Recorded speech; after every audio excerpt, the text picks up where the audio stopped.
Once there was a small boy named Leo. He lived in a town where the sun was often shy. Grey clouds hid the sky. Leo had one precious thing. It was a single, shiny apple. He had saved it from his lunch, polishing it on his sleeve until it gleamed like a ruby. He was saving it for the perfect moment. One afternoon, he saw an old woman sitting on a park bench. She looked tired. Leo watched her for a long time. His stomach rumbled, reminding him of the crisp, sweet apple in his pocket. He could eat it right now. It was his. He deserved it. But something tugged at his heart. He walked over to the woman, his small hand clutching the apple. "For you," he said, holding it out. The woman looked up, her eyes widening in surprise. A slow smile spread across her face, chasing the clouds away. Leo felt a warmth spread through his chest, a feeling much better than any apple could have given him. He didn't know it then, but he had just planted a seed of kindness, a seed of giving.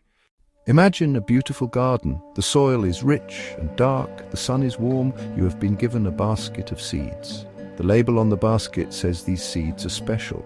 They are guaranteed to grow. They will produce the most wonderful fruit you have ever tasted.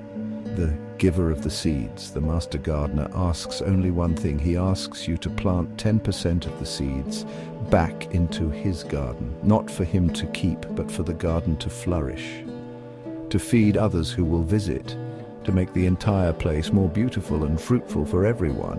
It seems like a simple request, a fair one.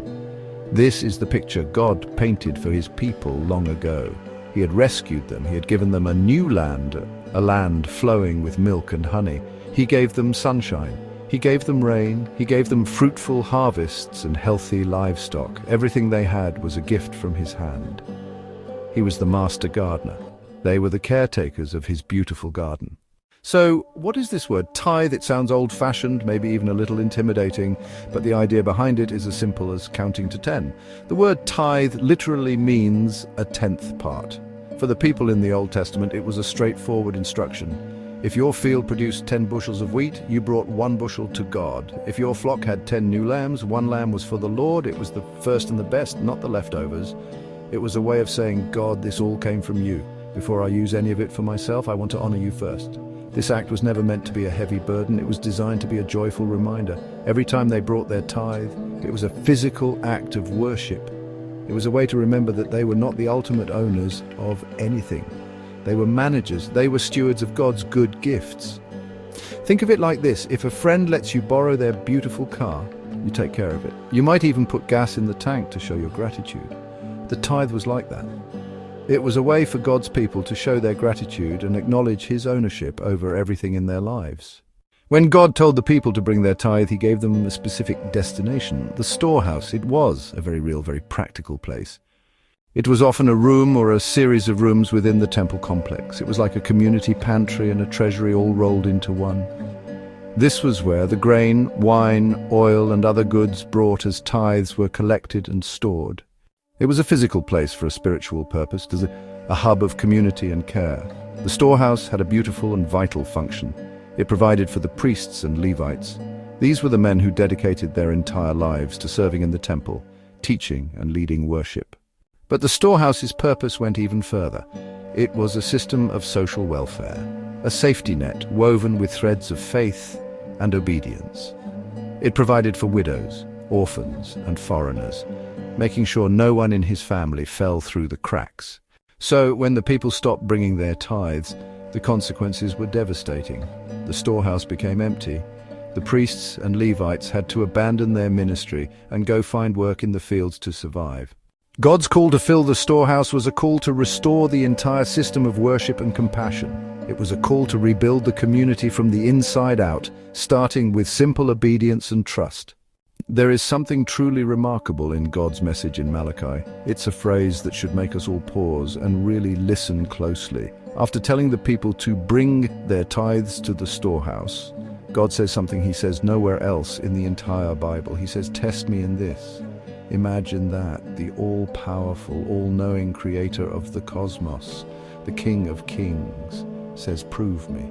He looks at his children with love in his eyes and says, "Go ahead. Prove me, put me to the test, put me to the test."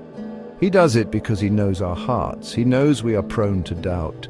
He knows we struggle with fear, especially about finances.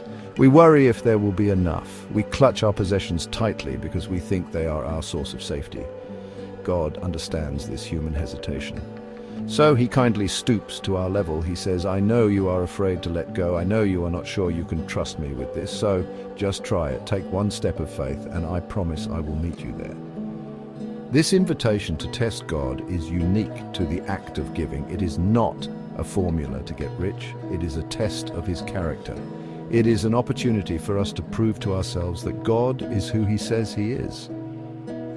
A generous and faithful Father, he is so confident in his own goodness that he invites our scrutiny. When God makes a promise, he doesn't do it halfway. After inviting us to test him, he describes the result in the most beautiful and dramatic language. He says, he will throw open the floodgates of heaven. In other translations, it says he will open the windows of heaven. Picture that for a moment, not just a small crack in the window to let a little breeze in, not a tiny leak in the roof. He promises to throw the windows wide open, overwhelming, unrestrained, and abundant downpour of blessing. In a dry and dusty land that depended on seasonal rains for survival, this imagery was incredibly powerful. Rain meant life. Crops would grow, livestock would have water, food on the table.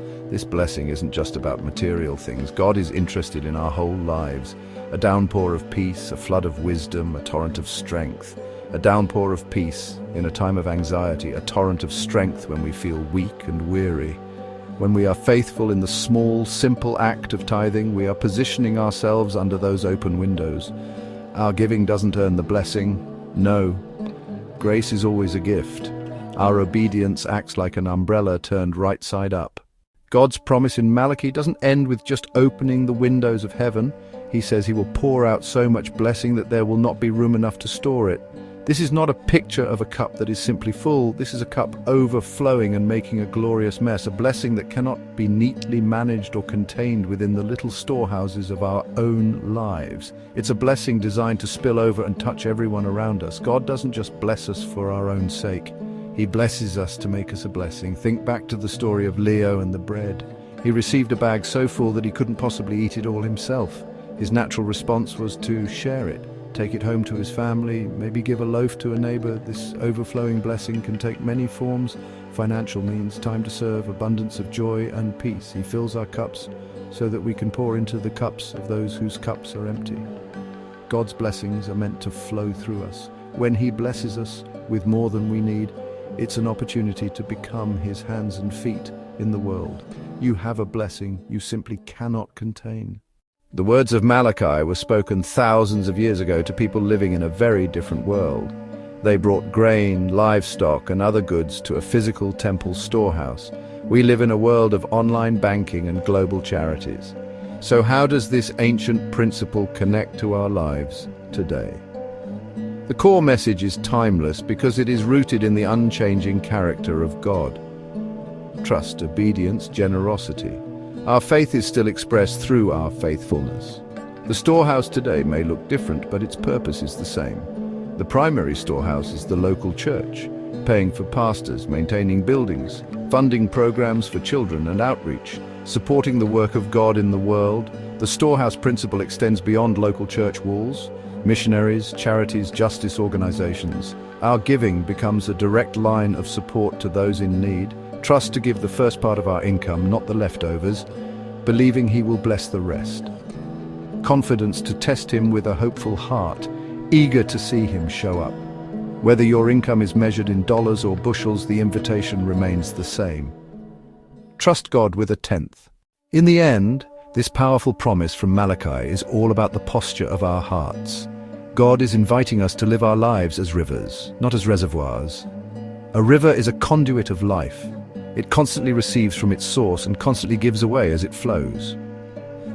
A reservoir collects and holds. It can become stagnant and lifeless if nothing flows in or out, bringing life and nourishment to everything along its banks. God is the ultimate source, the spring from which the river flows. Tithing and a lifestyle of generosity ensure the river keeps flowing. It's the act of refusing to build a dam. The joy is not in what you lost, but in the happiness you see on their face. The joy of participating in his work, the joy of providing for ministers, caring for the poor, seeing his kingdom advance on earth. God's promise in Malachi is a loving invitation, not a threat. a roadmap to deeper trust and greater joy. He's not after our money, he is after our hearts. He wants to free us from the fear that tells us to hold on tightly. Let us dare to test him. Bring our tithes into his storehouse. Stand back in wonder as he throws open the windows of heaven and pours out blessings you cannot contain. Trust God with a tenth and watch what he does with it all. Amen.